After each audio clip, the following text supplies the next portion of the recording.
আসসালামু আলাইকুম। তো আজকে দেখেন রাতের ডিনারে কি নিয়ে নিছি।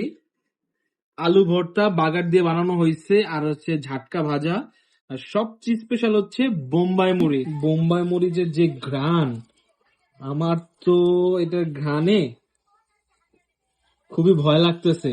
জানি না কেমন ঝাল হয়, পুরো ভাতের সাথে মেখে নিই। উফ, খুব সুন্দর ঘ্রাণ। এখন একটু আলু ভর্তাটা মাখবো। বিসমিল্লাহ।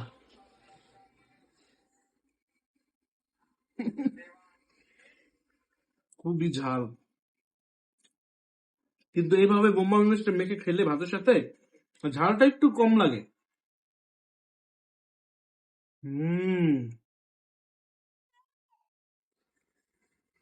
বোম্বাই মরিচের এত সুন্দর একটা ঘ্রাণ। হুম।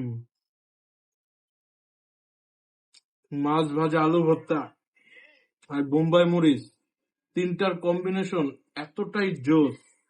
তো যাই হোক, ভিডিওটা যে পর্যন্তই। ভালো লাগলে অবশ্যই লাইক কমেন্ট শেয়ার করতে ভুলবেন না। আল্লাহ হাফেজ।